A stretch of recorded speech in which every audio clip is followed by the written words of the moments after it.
নবীর মনটা যে নরম প্রমাণ আছে নাকি নাই? গভীর খেয়াল করে শোনো রে ভাই, মুশতাক ফৈজি প্রতিদিন তোমাদের কাছে আইসা বইসা থাকবে না। সামনের দিকে 2 বছর কোনোভাবেই সুযোগ নাই। মাহফিলের শিডিউল দেওয়া হয়ে গেছে ভাই, কত মানুষ কত মাহফিল আসে দিতে পারি না। আজকেও তোমাদের এখানে আসার পরে কতগুলো মাহফিল আসছে, একটাও রাখার সুযোগ নাই। প্রতিদিন এখানে আসে না, কোনোদিন আসি নাই, আর কোনোদিন আসবো কিনা জানি না। কথা কয় ডারাইখা দিও রে ভাই, মাইনা মাইনা চইল কাজে লাগাইতে পারবারে ভাই। আল্লাহর নবীর মনটা নরম, প্রমাণ নিয়ে যাও কেমন নবীর মনটা নরম। যেই বছর নবী জন্মগ্রহণ করলেন 1500 বছর আগে জন্মগ্রহণ করলেন মক্কা।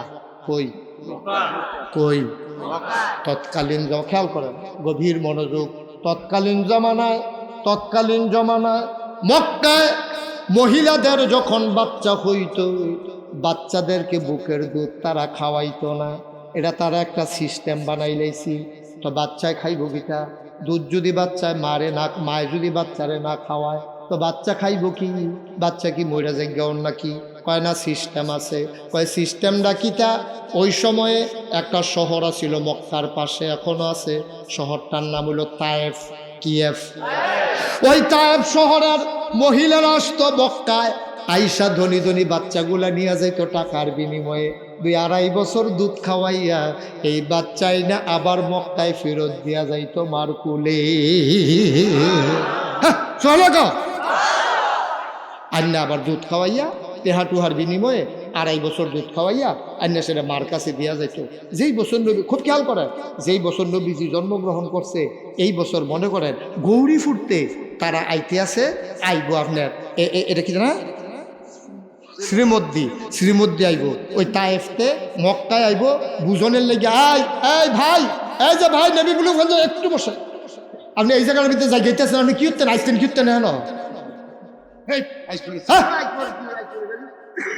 আপনি আসল কথাটার ভিতরে জায়গাইতে আছে, আপনি নিরামিষ দিয়ে খাইয়ে সেটা সে তুলতে জায়গাইতে আছে, এরপরে দেখেন গুস্ত বইয়ে দিতে আছে। হ্যাঁ এবার না, আসল সময় নাই। সিফা দিয়া বসান, একটা লোক নড়াচড়া করবেন না, যারা দূরে আছেন এসে বৈশা যান। আসল গাছক্ষণ শুনলে শুনছেন না শুনলে নাই। এখন কটা কথা লইয়া বাদ যাইবেন। মার হাবা কয় না, জোরে কয় না মার হাবা। তো বেরিয়ে তাইতো করতে রে কোন শহরতে? তায়েফ। করতে আইতো কখনো মক্কা। এই দড়ি বাচ্চাটি লইয়া দুধ টুধ খাওয়াইয়া আবার দেওয়া যেত 5,000 10,000 টাকার বিনিময়ে। তো যেই বছর নবীজি জন্মগ্রহণ করছে তায়েফের একদল বেরিয়ে রওনা দিছে। তোমরা বুঝনের লিগা কইতে আসি, মনে করো গড়ি ফুটতে রওনা দিছে। কইতে আইব গো শ্রীমদ্দি আইব, গড়ি ফুটতে রওনা দিছে। এই গড়ি ফুটতে রওনা দিয়ে আইয়া সেরা বাতাকান দিয়ে আইয়া সেরা এক বেডি চিল্লান দিয়া কয় একজন নাই, একজন। অনেক বেরিয়েতে রওনা দিছে তো একজনে চিল্লান দিয়া কয় একজন নাই। কয় কেডায় নাই? আমার লগে তো আসি। নাম নাম কিতা কয়? এ বেডির নাম হালিমা। কই কিতা করছে হালিমা? কো হালিমা ফিসে পড়ে গেছে গা, তার উঠ দেখছি দুর্বল, এটা বোধ আইতে পারছে না। তার জামাই আছে, লগে বাচ্চা আছে।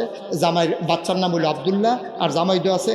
তারা 3 জনে কুড়ো আসিল, তারা আইসা না ফিসে পড়ে গেছে গা। তো সকলে কয় তৈলে আমরা বাতাকান্তি কুতু ফিরিবিনি স্কুলটার মাঠটার মধ্যে এতান দিয়ে আয়ো আমরা একলগে যা। তো অনেকক্ষণ ফিরে দিয়েছি, দেখে যে কোনো খবর টবর নাই। এরপর অন্যান্য বেরিয়ে থাকো আপনার বইয়া থাকলে সর্ব শীতকালে বিকাল না। হ্যাঁ, তারা শ্রীমদ্দির তারা বংশাবলী মানুষ, তারা দামি দামি ফোলা পায়, এটি আদর করি না ফোলা পায়। এটি মাগরিবের টাইম হইলে দিনে দেয় না, না দেয়, ঠান্ডা নিলে গিয়ে আমরা ওখানে যাই অনেকবার দেরি করণ যেত না। সব বেরিয়েতে মিললা আইসি শ্রীমদ্দি আইয়া সেরা দেখছি যে কোন বাইক বিল্ডিং আছে, কার বাইক এই বাপ জাপান থাহে, কার বাপ বিদেশ থাহে আমেরিকা থাহে, কার বাপ টেহাওলা বেশি ইটালি থাহে। এই সাইয়া করছে কিনা সব বেরিয়েতে বাচ্চা কাচ্চা লইয়া ফিরা রওনা দিয়া গেছে হোমনা বাস স্ট্যান্ডে। কই গেছে কথা কেনা? কই গেছে হোমনা বাস স্ট্যান্ড গিয়া সেরা দেখে যে তারা যাইতে আছে হালিমায়। তারা কইতে তারা হালিমায় এই ক্রস করছে হোমনা বাস স্ট্যান্ডার। এখন হালিমায় দেখে যে হগলের কুলো বাচ্চা ওয়া কান্দা করে লয়ে দিতেছে। হালিমাকে কিতা করবে? তোরা কি বাচ্চা কাচ্চা লয়ে আইয়া পড়ছ? তোমার লেগে বইয়া থাকবো? হ্যালো, আমরা অনেকক্ষণ অপেক্ষা করছি না, বাতা কান্দি তুই আইয়চ্ছ আমরা কী করানো এর লেগে আমরা বাচ্চা লইয়া আইয়া করছি।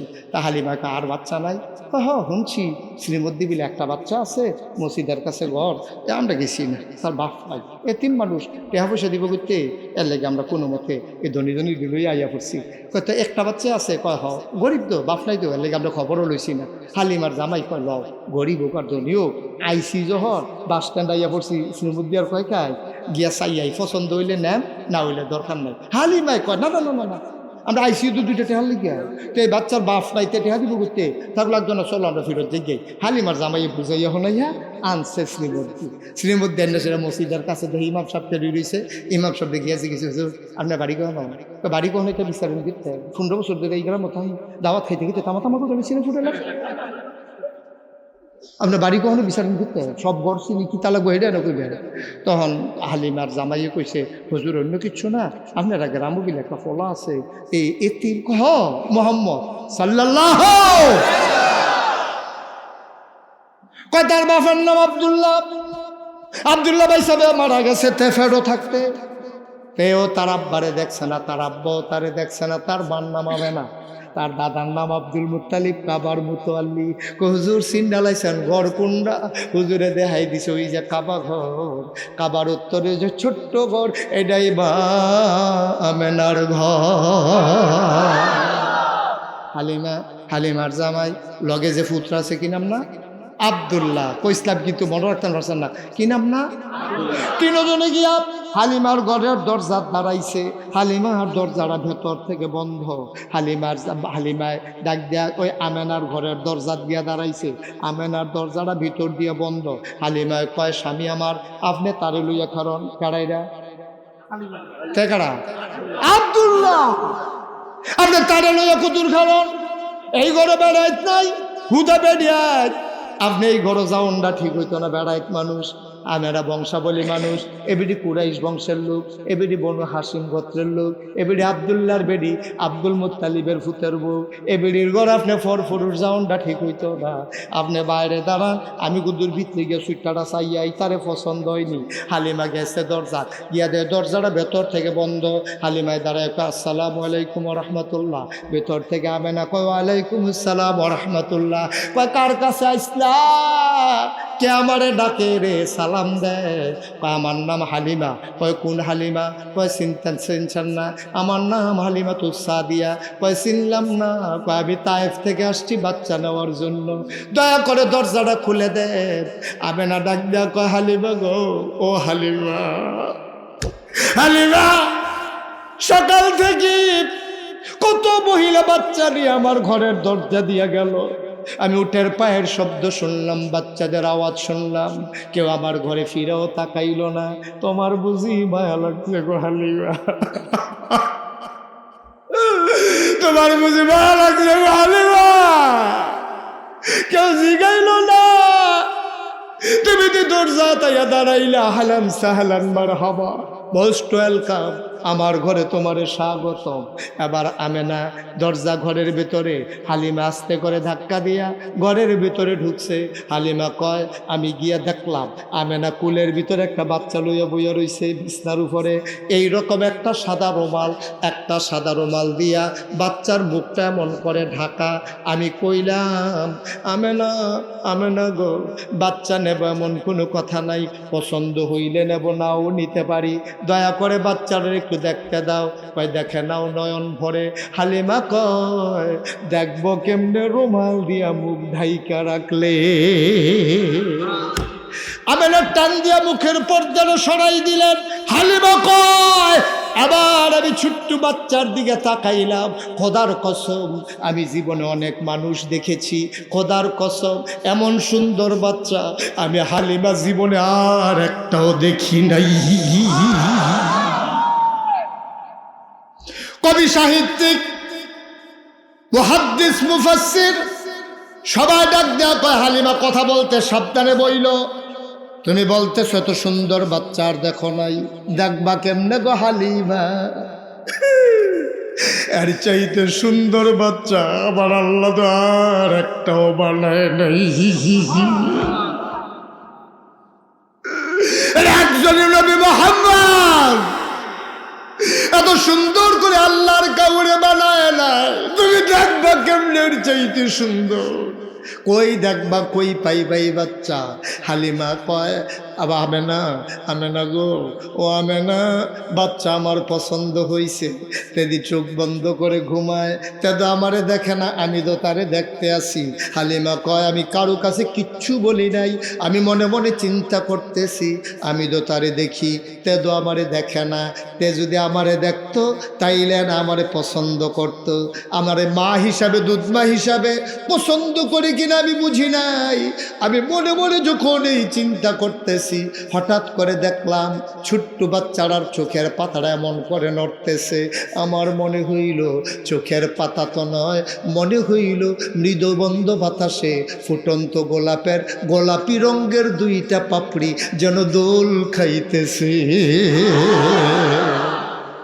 আস্তে করে চোখটা খুললো, আবার সে আমার দিকে তাকাইলো। আমি যা আগের থেকে তাকাই রইছি, বাচ্চারা আবার আমার দিকে তাকাইয়া ঠোঁটের কোনাটা বাঁকা কইরা সে একটা মুচকি হাসি দিছে। ঠোঁটের কোনাটা বাঁকা কইরা সে একটা মুচকি হাসি দিছে। হাসিটার লগে লগে আমার মনে হইছে আমি হালিমার কলিজাটা যেন দুইটা ভাগ হয়ে গেছে।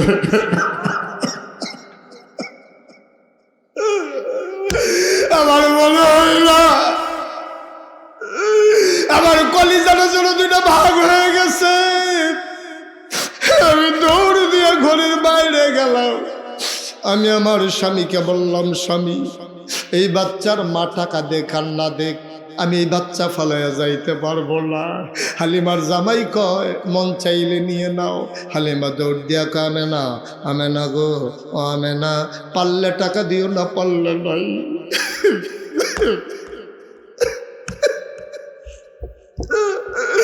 পারলে টাকা দিও না, পারলে নাই,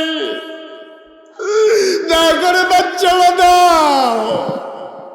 আমেনা ডাক দেয়া কয় হালিমা, বাচ্চা নিবা? এটা তো বড় আজব বাচ্চা গো। হালিমা কয় কি আজব বাচ্চা? কয়তে যখন পেটে আসছে, কত মহিলারা বাচ্চা আসলে বমি বমি ভাব হয়, খাইতে পারে না, মাথা ঘোরায়। আর মোহাম্মদ পেটে আসছে, আমি বিন্দু পরিমাণে টের পাই নাই। 10 মাস 10 দিন সে আমার পেটে ছিল, আমি বুঝি নাই আমার পেটে যে একটা সন্তান আছে।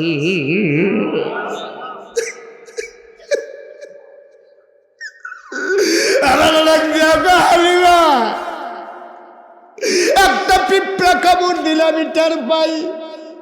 মুহাম্মদ যখন দুনিয়াতে আসে প্রসবকালীন সময়ে, আমি একটা পিঁপড়ার কামড়ের মতো টের পাই নাই।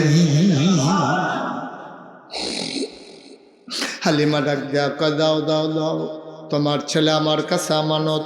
আমেনা ডাক দেয়া কয় হালিমা, এটা কিন্তু একটা আজব বাচ্চা গো। হালিমা, তারে দুধ দিলে খায়, না দিলে কান্দে না, ঘুম পাড়াই দিলে সে নড়াচড়া করে না, এটা কিন্তু আজব বাচ্চা। হালিমা কয় অসুবিধা নাই, তোমার বাচ্চা আমার কাছে আমানত। আমেনা ডাক দেয়া কয় শুনো, এই বাচ্চা সাংঘাতিক আজব বাচ্চা। কয় কি হয়েছে বাচ্চার? এই বাচ্চা তার আব্বা নাই, জন্মের আগেই বাপ হারাইছে, আমি তার মা, আমি তো তার বাবা। কোনো দিন তার একটা খেলনা কিনা দিতে পারি নাই, একটা কাগজের ফুলও দিতে পারি নাই। আমার মনে বড় দুঃখ, এই চাঁদের টুকরা ছেলে কোনো দিন একটা খেলনা দিতে পারলাম না। হালিমা গো, ও হালিমা, এই বাচ্চাটার আমি কিচ্ছু দিতে পারি নাই। ও হালিমা, আমি একদিন তারে ঘুম পাড়াইয়া আমি গেছি গোসল করার জন্য, তারে তো ঘুম পাড়াইলে সে নড়ে না। কিন্তু আজকে আমি গলায় যখন পানি ঢেলে ফেলেছি, আমি টের পাইলাম ঘরের ভেতরে কি যেন নড়তেছে। আমি তাড়াতাড়ি জানালা খুইলে উকি মাইরা তাকাইয়া দেখি, আমি না মোহাম্মদ রে খেলনা কিন্না দিতে পারি নাই। আমি তাকাইয়া দেখি মোহাম্মদ হাত পা নাড়তেছে, কি যেন ধরতে চায়। আমি উপরের দিকে তাকাইয়া দেখি আমি না খেলনা কিন্না দিতে পারি নাই, কিন্তু আমার আল্লাহ আমার মোহাম্মদের খেলনা বানাইয়া আকাশের চাঁদ আর আকাশের তারাগুলা তার হাতের কাছে পাঠাই দিছে।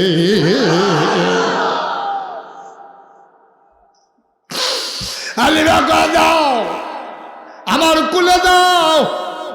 আমেনা কয় তোমার কাছে আমানত। এবার হালিমা কুলে নিছে। খোদার কসম, হালিমা কয় খোদার কসম, আমার বুকগুলা ছিল শুকনা। আসার পথে আমার ছেলে নাম আব্দুল্লাহ বারবার বুকের ভিতরে চুষণ মেরেছে, একটা ফোঁটা দুধ পায় নাই। ওরা তায়েফ থেকে মক্কায় আসতে আমি একটা ফোঁটা দুধ আমার বাচ্চাটারে দিতে পারি নাই। আমার শরীরটা শুকনা, আমার বুকের দুধও শুকাই গেছে সফরে। খোদার কসম, যেই মাত্র মোহাম্মদ রে বিসমিল্লাহ কইয়া কুলে লইলাম, আমি টের পাইলাম আমার শুকনা দুইটা বুক দুধে ভরপুর হয়ে গেছে।